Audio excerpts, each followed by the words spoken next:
What's the invoice say? Rate $85. 5 quantity, right? Yes. And you said that means 5 hours, right? Yes. All right, well, that's a lie, isn't it? No. It's not a lie. We just went through the whole thing, and we talked about the fact that at most it was 3 hours. And you put 5 on there, didn't you? What happens when a simple home repair bill turns into a courtroom battle over fuel and imaginary hours?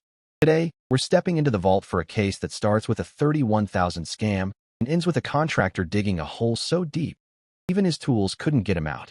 You're about to watch a judge lose his absolute patience as a business owner tries to justify a 5-hour invoice for a 1-hour job. From portal to portal, charging to billing for the gas in the truck, this is a masterclass in how to bury your own case. Stay tuned, because the moment the judge sees the fake papers at the end is a total game changer. Again, all right. Ma'am, your name? Sir, your name? Antonio Karatny. And sir, your name? I'm sorry, your first name? Dale. Dale Hope. Did you perform? I'm going to ask. Notice how the judge is immediately looking for the guy who did the work. In legal proceedings, specifically small claims or contract disputes, hearsay doesn't cut it.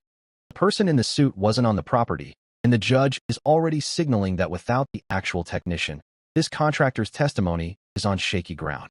We're seeing a classic move here. The company owner is trying to testify for an employee who isn't even with the company anymore.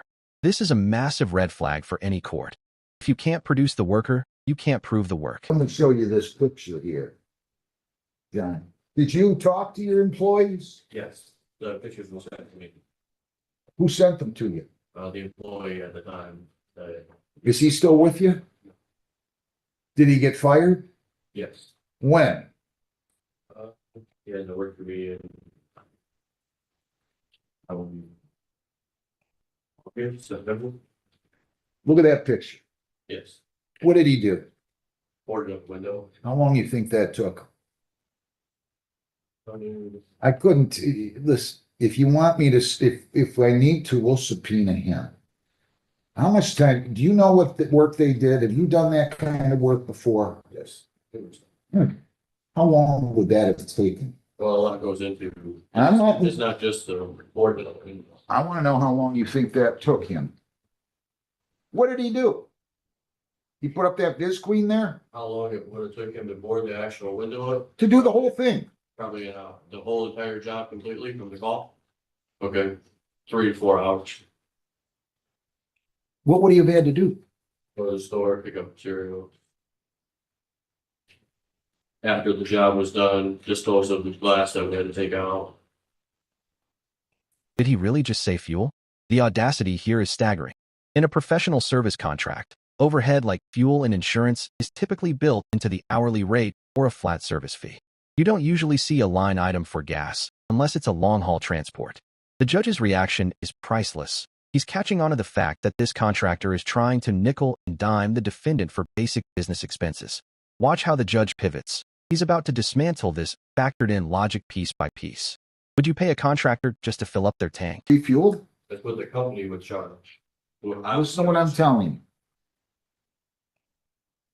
you. If he got a call today from Mr. Karatny at your office, you told dispatch this guy, and then tomorrow I called and said, I want you to do this same work. He wouldn't have had to refuel 2 days in a row, would he?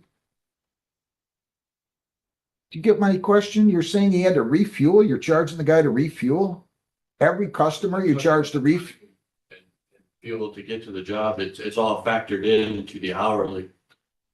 You said he had to refuel. Did I misunderstand you? No, I'm telling you that it costs fuel to get you the job and go get it. Well, that's different than saying he had to refuel. Right, no, I didn't say he had to refuel. I thought you said he had to refuel. No. Did you not say The that? cost is fuel, going to the store, driving to the job. How much you charge in fuel? There's no, it's factored into the $85 an hour. Insurance, fuel. Where's your office? At Ecorse Road? The city.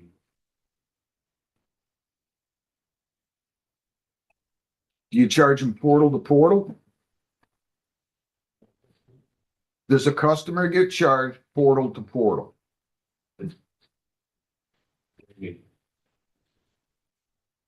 Your office got a call, right?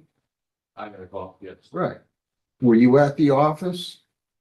No, Do you know where your employee was? Who was the employee that worked on this? you're on the job. They- Now we're getting into the minimum charge trap. The contractor is backpedaling, trying to claim a $500 minimum regardless of the time spent. But wait, earlier he said he was charging by the hour. This contradiction is a legal nightmare. If you tell a customer one price structure and bill them for another, you're looking at a breach of transparency. The judge is visibly frustrated because the math isn't matching. It feels like the contractor is making up the rules as he goes. And in a courtroom, because insurance is expensive, isn't a valid legal defense for overbilling. Well, you said you're charging by the hour though, right? I charge by the hour on this job. Why on this job? Well, most portals are charged by the hour, to understand. Are or aren't? That's how they're factored in is, it's a $500 minimum regardless of the hours or material. Jeez. I don't get it. Insurance is expensive. A lot of things go into that, so can't really send an employee, payroll taxes, you can't send an employee out for much less than that. Your Honor, may I say something? So this queen is mine. They didn't do that. This what? This queen you were talking about, that was already there. That's mine and it's part of the house. I still haven't gotten a good answer on what exactly they do. They drive to the property. Yeah, They got this didn't- hang on. What do they do first, Mr. Holbrook? What's it? They're boarding up. You said there's a lot more that goes into it. They have to go get the materials. Yes, The materials consist of the wood, right? yes. What else do they consist of? Sure. What else? The defendant finally speaks up, and it's a bombshell. She's claiming the materials they're billing her for were already there. If the Bisqueen plastic was already part of the house, and the contractor is charging for it, we've moved from bad billing to potential fraud. The contractor's defense? It's a $475 bill. That's cheap if you ask me. That is the absolute worst thing to say to a judge. Dismissing a person's money as cheap while you're being accused of padding the bill is pure arrogance. This is the exact moment where the contractor loses the room. It might be, all I asked the question was, what do they have to do? You said they have to go get materials. I said, okay. Then you said they have to refuel. Then I got into asking the questions about how often they have to refuel. If he got one done tomorrow and me the day after, would you have to refuel for both? You said no. Then you said you're talking about the charge for the fuel. Now you want to charge for the tools. This is an hourly basis. I'm just asking. I want to assume that the gas is in there, unless you remember the gas not being in the truck. Okay, If he went and got the materials, which consist only of the wood, right? I mean, I get the fact that you got tools, Okay. but he only had to go buy wood and screws, right? yeah. Then he goes over to the property and he sees a window knocked up. What would he have to do to complete the job? Remove the glass. And cut the plywood, install it, seal up the window, clean it up. And how long do you think that would take for a job like that in the picture? Couple hours, hour to two.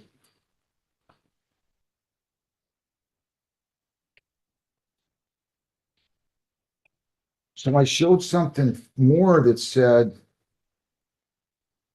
The quantity 5 reveal. This is the smoking gun.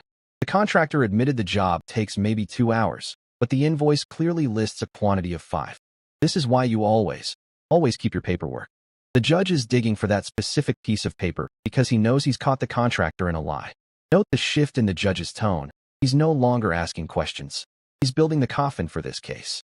If it takes 2 hours to work and 30 minutes to drive, where did those other 2 hours go? The silence from the contractor says everything. But informed me that we have a charge to go to the store. well, why even have a quantity rate of $85 an hour? If you're just going to charge 500, why not just tell them it's 500? Well, I would have told the person who called me that it would have been around $500. But he didn't call you, right? No. She called you. Ms. Fondrick, right? Did you call him? Who called? Our production manager.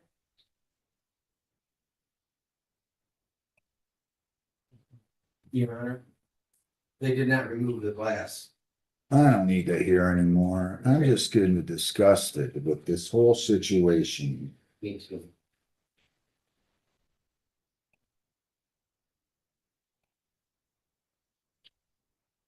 What was already in there, you could tell it's not cut 48 to 48. I don't need to hear anymore.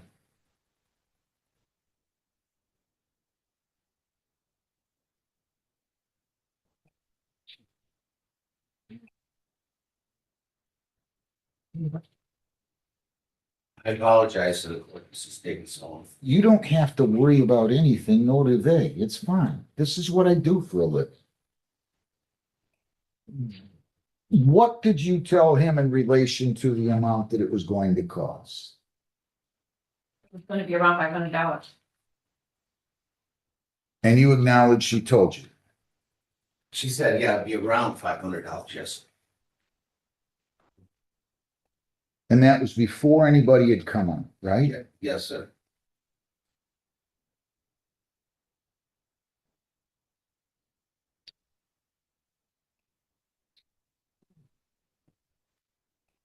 I don't know if you. The judge is actually giving him a life raft here, telling him to get his ducks in a row.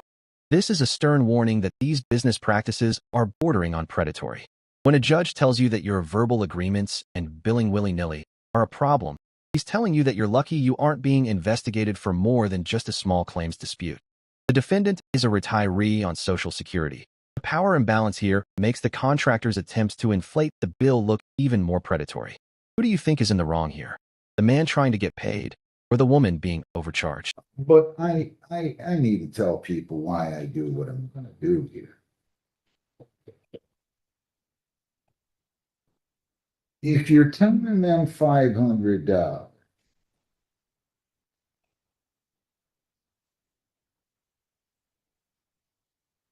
that doesn't mean you can just add hours to an invoice.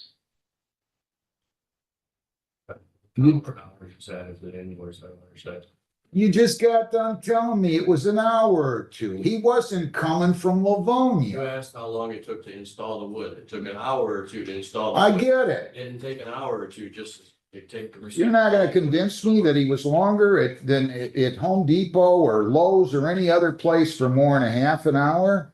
And you're not gonna convince me that he took more than a half an hour to get there. Period.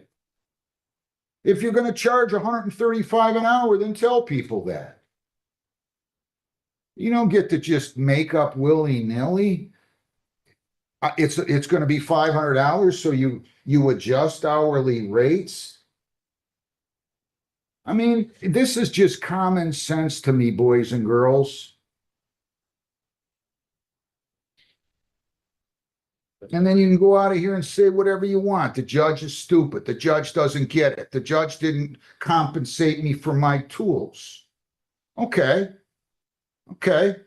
I get the fact that you're using your tools. I get the fact that you're driving a vehicle there. I get the fact that it was an hour or two. I get the fact. So I'm going to give you the benefit. Yeah, in the other hour, they just said for going to the store. Yeah, then why'd you bill him for $5? Well, as he is, it just. Wait a minute. I want to know why you billed him for $5. Because you thought the insurance company was going to pay the bill? No. Well, then why'd you bill him for $5 if you're, Minimum, no matter what. did you tell anybody that? Yes. And he just Well, admitted. then, so let's say it's a 4-hour bill minimum and you adequately conveyed that. Why'd you bill for $5? 4 hour minimum and the hour it took for the job. Now it only took an hour for the job? It was roughly $500, what the estimate was supposed to be. To do the job. They didn't complete it. They'll- I don't want to hear anymore. Sorry.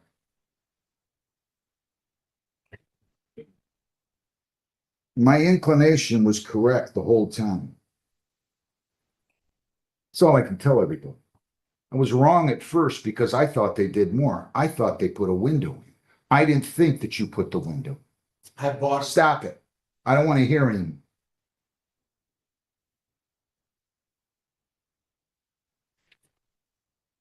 The window wasn't the only thing. Stop. Listen to me. You buried yourself here. I gave a rate before we went to the job. You told them about 500, right? You billed an hourly rate at 85 bucks an hour. That's the invoice that you sent out, right? It's clear from listening to you, you didn't spend 5 hours. This is it. The come here, John moment. When a judge calls you by your first name and tells you to come here to look at your own invoice, you know you've messed up. The judge is explicitly calling the invoice a lie. He's pointing out that the math, 4-hour minimum plus 1 hour of work, is just a creative way to reach a 500 target that wasn't earned. This isn't just about 500 anymore. It's about the integrity of the business. The contractor is still trying to argue, but the judge has seen enough. He's ready to bring the gavel down on this nonsense. Right? Yes, And you said that means 5 hours, right? yes, All right, well, that's a lie, isn't it? no, It's not a lie. We just went through the whole thing and we talked about the fact that at most it was 3 hours. And you put 5 on there, didn't you? yes. And then you said 4-hour minimum plus the 1 hour they were working. What in the world does that mean? Give me that invoice back. All the time, it's people. I'm sorry, All the time, that's what you do. sir.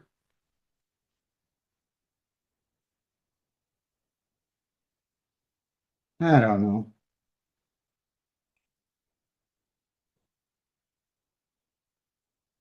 Doesn't take you off the hook completely, because as far as I'm concerned, you still agreed to pay $500, but that's going to be the extent of the judgment. $500, you get your court costs, and we'll go from there. So, sir, can you pay that today? no, I can pay it next month.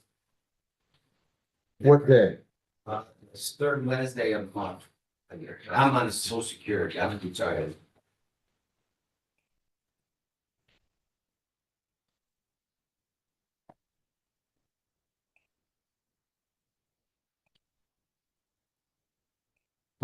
$562. You're gonna pay this by